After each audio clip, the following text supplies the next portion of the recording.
little coach that you all have in the back of your head, because everybody's got one, goes, that doesn't make sense, or I don't understand why you're saying that. Ask me. Okay, you can put your hand up and ask me in front of the class. You can come up to me during a drill and say, hey, why are we doing it this way? But don't let me leave here. Don't go home at the end of the seminar scratching your head going, well, that didn't make any sense. That was stupid. Or, you know, I don't understand why he said that. That made no sense, because that doesn't benefit you. And I'm here to help you guys. At the same time, if your legs are completely locked, that's a completely unathletic position. You can't. There's no sport in the world that's playing this. So have a little bit of bend in your knees, have some pressure on the balls of your feet, and you want to be in a balanced position where you can, and you guys can do a real simple test for this, pick your left leg up, or your right leg if you're a lefty. This is where you need to be aiming, is right for the forehead. It doesn't have to be hard. You know, you can just touch without hitting heavy. There's speed and power, and those are separate qualities. You didn't miss too much. Get out. The fundamental footwork that we teach in Sityodtong is what we call stalking footwork. We call it that because if you watch a wild animal stalk something, they don't move fast. They don't bounce. Right? It's just little steps. Do you want to be like rocking? No. Like a rhythm? No. Here, so I'll sort of pick my feet up like this. I'm not rocking my whole body. I don't want my weight transfer.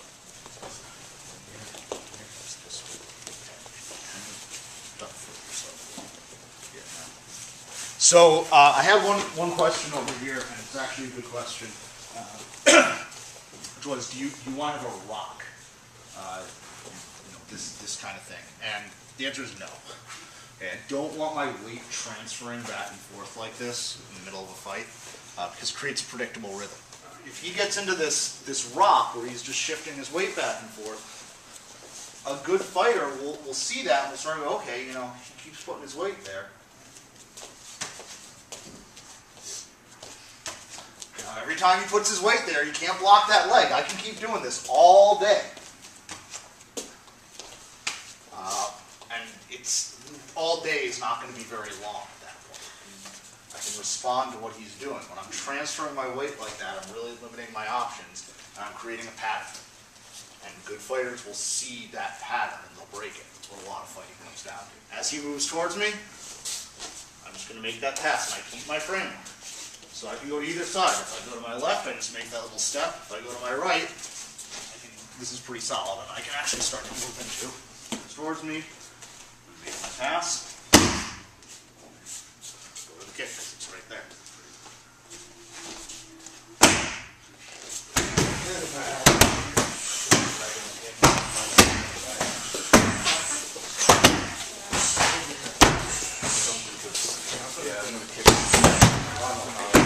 Still snap shoulder back. Like I said, I'm pulling until my shoulder turns. I'm looking over my shoulder at the target. My leg's just going to swing in a big arc. So I'm here. It's nice and wide.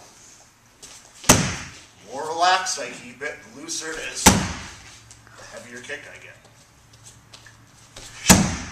When I tighten up, if I try to really blast this, I don't get as much on it.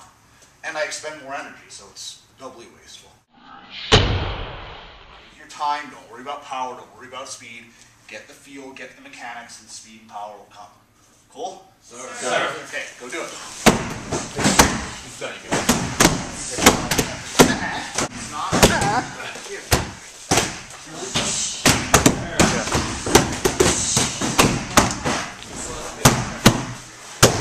Doing this, your legs going to come wide and your hips going to turn over. So your shin, the weapon is the bottom third of the shin.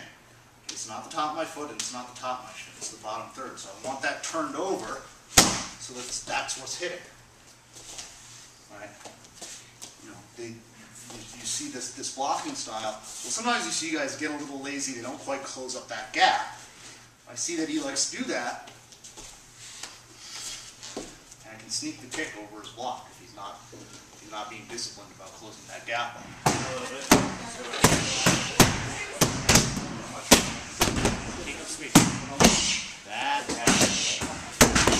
So when I'm throwing the leg kick, I'm not hitting this way. I'm actually hitting down on the leg. There's a big nerve cluster right up the top of the leg there. That's where I want to put my shin. Am I getting it? About right. Sometimes my targeting's off.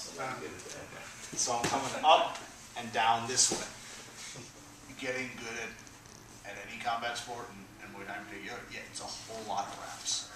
You know, Kumar talked about when he first went to Thailand and, you know, gets to Sityodtong and he's all excited and the trainer goes up to him and says, okay, jab the bag. Starts jabbing the bag, the trainer, you know, walked away and was gone for like 3 hours while Mark's sitting there going,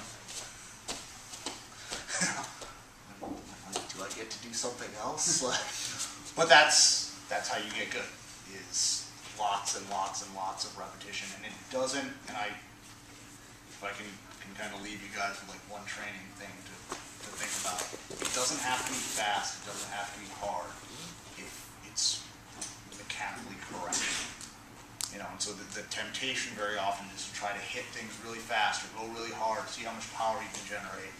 And there's a time and place for that, but if you're trying to learn how to do something right and you're not comfortable with the mechanics, if you're trying to go hard and fast before you have the mechanics right, the mechanics will suffer. And ultimately what's going to happen is a year, 2, 5, 10 years down the road, somebody's going to look at what you're doing and go, why are you doing it that way? That's wrong. And you're going to have 10 years of ingrained bad habits that you've got to try to get rid of, instead of just getting it right the first time and, you know, then just having it be there for you. And there's nothing wrong with practicing slow. I've never seen anybody, no matter how slow they drilled, go slow when somebody actually started punching them. Right? You know, it's not like if you practice really slow and somebody, you know, you go out and tap gloves and somebody pops you, you're not going to go, gosh, that really hurt. I wish I practiced punching faster. I promise the punch will go back fast. Once the adrenaline hits, you'll move.